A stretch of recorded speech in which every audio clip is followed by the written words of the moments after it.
The Chennai shopping mall శ్రావణ సంబరం KG sale నక్షి జ్యువెలరీ మేళా flat 50% of.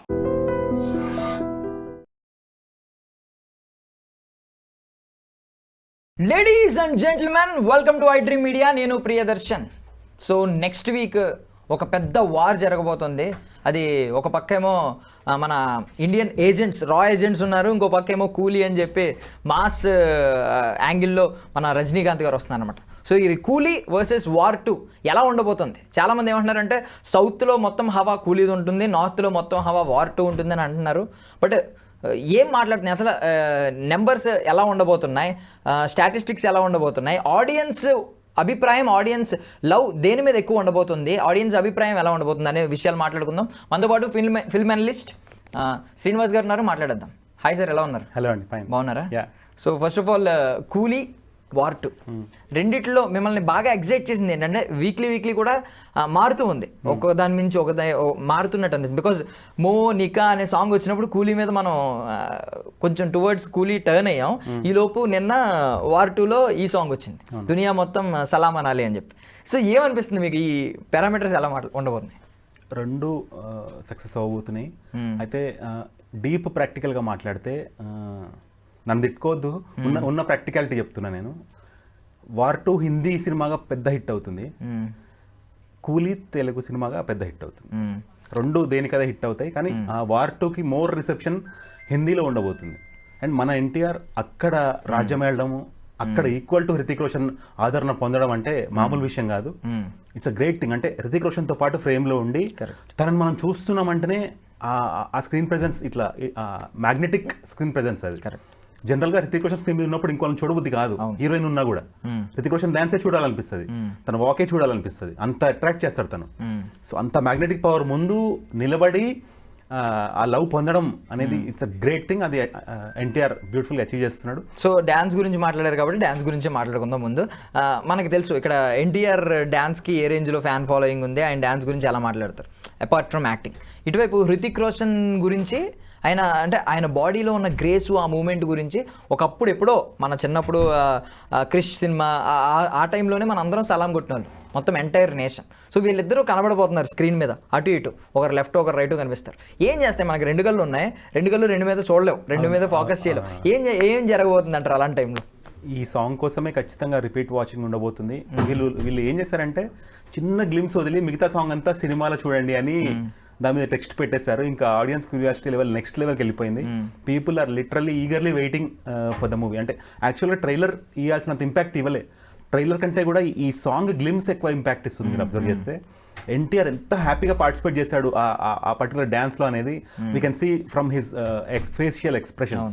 Both of them competition లాగా అనిపించట్లేదు. Both are like celebrating dance కోసం డాన్స్ చేస్తున్నారు, కానీ నువ్వు ఎక్కువ నేను ఎక్కువ అనే ఫీలింగ్ ఎక్కడ కనిపించట్లేదు ఇద్దరి మధ్యలో కూడా. ఇద్దరి మధ్యలో ఆ చరిష్మాటిక్ ఈక్వేషన్ చాలా బాగుంది, కాంబినేషన్ బాగుంది యాక్చువల్లీ. ఈవెన్ ఫిల్మ్ టీమ్ ఒకటి వైపు అండ్ కాస్ట్ వీళ్ళిద్దరూ కూడా ఎక్కడా కూడా అంటే ఎక్కడెక్కడ పోటీ లేదు. మీరు అన్నట్టు చాలా కలగలుపుగా ఉన్నారు.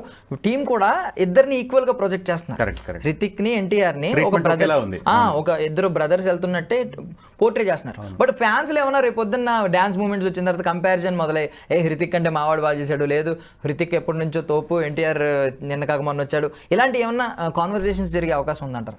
అంటే ఇలాంటి కాంపిటీషన్ ఉంటేనే సినిమాకి more buzz, more revenue, more business. యాక్చువల్గా చాలా మటుకు పెద్ద సినిమాలు వచ్చినప్పుడు ఒకటే పెద్ద సినిమా రిలీజ్ అవుతుంది, దాని కాంపిటీషన్ ఏం రావు. ఇలా కాంపిటీషన్ వచ్చినప్పుడు రెండింటికి బెనిఫిట్ ఉంటుంది అనుకుంటారు, ఒకదానికి తక్కువ వద్దని. కానీ కాదు, ఎవరి ఫ్యాన్ బేస్ వాళ్ళకు ఉంటుంది కాబట్టి. ఇప్పుడు Rajinikanth fan base is so huge world wide. నాగార్జునని కూడా చాలా బాగా చూపించారని చెప్పినప్పుడు వాళ్ళ fans they are literally waiting for the movie. And అంటే ఆ కూలీ సినిమాలో కూడా క్రౌడ్ పుల్లింగ్ ఫ్యాక్టర్స్ చాలా ఉన్నాయి. ఆమిర్ ఖాన్ ఇంక్లూజన్ ఉంది. ఆమిర్ ఖాన్ బాలీవుడ్ క్రౌడ్ పుల్లర్ అవుతాడు. సో ఆ విధంగా ఇక్కడ వచ్చేసి వార్ 2 వచ్చేసి ఏంటంటే వీళ్ళు మొత్తం ఇండియా వైడ్ పీవీఆర్ మొత్తం వీళ్ళు బ్లాక్ చేసుకున్నారు. అంటే మీరు ఏ పీవీఆర్కి వెళ్ళినా ఈ హాలిడే సీజన్ 14, 15, 16 3 days ఏదైతే హాలిడే సీజన్ ఉందో ఆ హాలిడే సీజన్ మొత్తాన్ని పీవీఆర్ చైన్ మొత్తం డెడికేటెడ్ టు వార్ 2. సో అవి వదిలిన థియేటర్స్ మాత్రమే కూలీకి అటు హిందీ బెట్లో దొరుకుతాయి. సౌత్ లో ఆబ్వియస్లీ తమిళ్లో, సౌత్ లో వీళ్ళదే డామినేషన్ ఉంటుంది, కానీ హిందీలో కూలీ షోస్ పరంగా డామినేట్ చేయలేకపోతున్నారు. బిజినెస్ పరంగా చూడాలి సక్సెస్ బట్టి. అండ్ కంపారిజన్ మన తెలుగు వాళ్ళ దగ్గరకు వచ్చేస్తే ఇందులో మనకి నాగార్జున గారు ఉన్నారు కూలీలో, దానిలో ఆబ్వియస్లీ మన గ్లోబల్ స్టార్ ఎన్టీఆర్ గారు ఉన్నారు. సో ఎన్టీఆర్ గారు పేరు విక్రమ్, ఇక్కడేమో సైమన్. సో వీళ్ళిద్దరి మధ్య వారిలా మారింది. అంటే ఏంటంటే ఈయన ఇప్పటిదాకా మన నాగార్జున గారు చేసిన, ఈయన డైరెక్ట్ లీడ్గా చేసిన సినిమాల కంటే కూడా దీనికి వస్తున్న బజ్ వేరే లెవెల్. ఈయన యాంటాగనిస్ట్ సినిమాలు, బట్ ఒక రేంజ్లో వస్తుంది బజ్, మొత్తం ట్రెండ్ అవుతున్నాయి. ఈవెన్ మీమ్స్లో కూడా బంగారపు హుండీని చిల్లర కోసం వాడారు లాస్ట్ ఫిల్మ్స్లో అని చెప్పి రకరకాల మీమ్స్ చేస్తున్నారు. అంటే ఇంత కంటెంట్ పెట్టుకుని, ఇంత రగ్గడి, ఇంత మాస్ ఫిల్మ్, ఇలాంటి సినిమాలు ఎందుకు తీయలేదు ఈ మధ్యకాలంలో? ఇంత వైలెంట్ క్యారెక్టర్ ఎందుకు ఇవ్వలేదు నాగార్జున గారికి? ఈవెన్ ఆయన వర్డ్స్ కూడా నాకు తెలిసి కొంచెం సెన్సార్ ఉండదేమో, దాటేసి సెన్సార్ లెవెల్ని దాటి ఉండబోతున్నాయి. బికాజ్ ఒక యాంటాగనిస్ట్ కాబట్టి ఆ మాస్ చూపించాలి, కాబట్టి హీరోని ఎలివేట్ చేయాలి తర్వాత కాబట్టి. బట్ ఇక్కడ చూస్తేనేమో విక్రమ్ ఏజెంట్, మనం నార్త్లో దీనికి ఉన్న డిమాండ్, ఎప్పుడైనా రా ఏజెంట్స్కున్న డిమాండ్, ఆ స్క్రిప్ట్స్కున్న డిమాండ్ మనకు తెలుసు. ఈవెన్ వైఆర్ఎఫ్ సిరీస్ అంతా అదే ఉంటుంది. సో ఏంటి వీళ్ళిద్దరి మధ్య వారు ఎలా ఉండబోతుందని అనిపిస్తుంది? యాక్చువల్గా ఈ సినిమాటిక్ యూనివర్స్ అనే దాంట్లో హీరో కంటే విలన్స్ పవర్ఫుల్ అనేది మెల్లిమెల్లిగా అదే ఎస్టాబ్లిష్ అవుతూ వెళ్తుంది.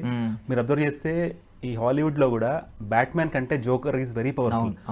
అంత ఎంత పవర్ఫుల్ అంటే అతనికి ఒక బయోపిక్ లాగా ఒక సినిమా డెడికేటెడ్గా వచ్చింది, దాని సీక్వెల్ కూడా వచ్చింది.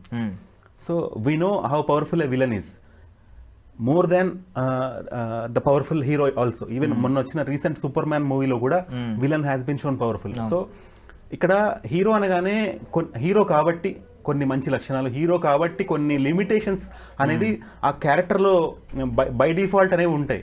అదే విలన్ అనేసరికి వీళ్ళలో ఒక కొత్త డైమెన్షన్ ఎక్స్ప్లోర్ చేయడానికి ఆడియన్స్కి, ఫ్యాన్స్కి తిని ఇలా కూడా చేయగలుగుతాడా అని చూడడానికి ఒక మంచి ఆపర్చునిటీ అవుతుంది.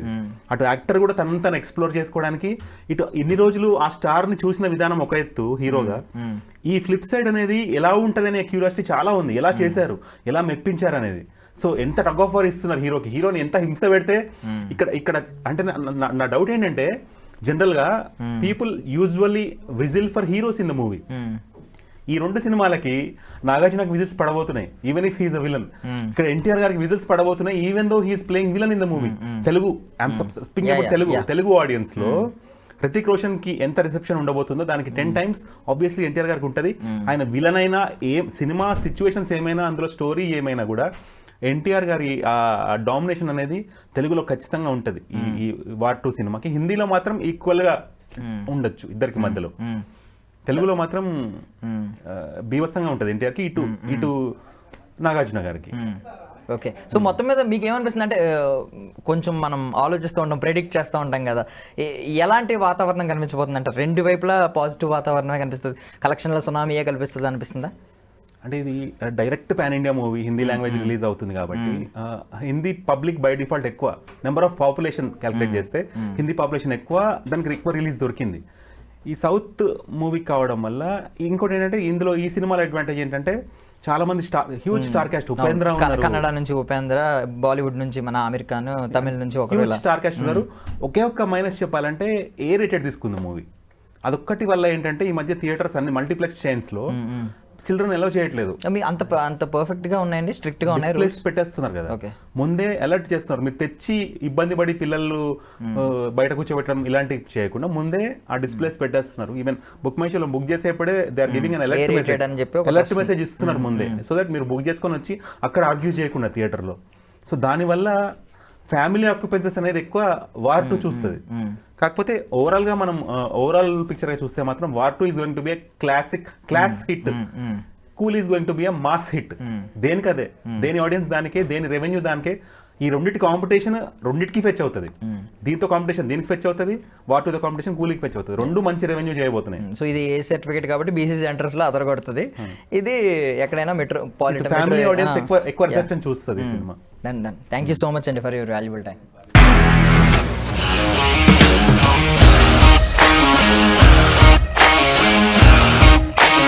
ఇండస్ట్రీలో కమిట్మెంట్ ఇష్యూస్ వస్తే నీకు కూడా వచ్చినట్టు? మార్నింగ్ తీసుకెళ్ళానంటే కొట్టి పడేసాడు.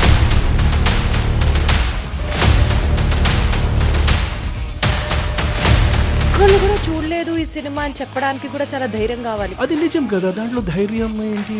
నెక్స్ట్ డే ప్లేట్ మార్చేస్తే తప్పు కదా. As of now we're comfortable this అని నేను అనుకుంటున్నాను. రష్మిక గారిది మీది ఒకే ఊరు అంట కదా? నీకు కోపం వచ్చిందంటే బాగా తిట్టేత్తరా? తిట్టేద్దామండి. నిజంగా గేమ్ ని ఎలా చేంజ్ చేయగలిగారు? ఏపీఎస్ఎఫ్సి వాళ్ళకి 6 నెలల్లో నేను 6 లక్షలు కట్టా. బిజినెస్ చేయాలనుకుంటే it is as difficult as riding a tiger.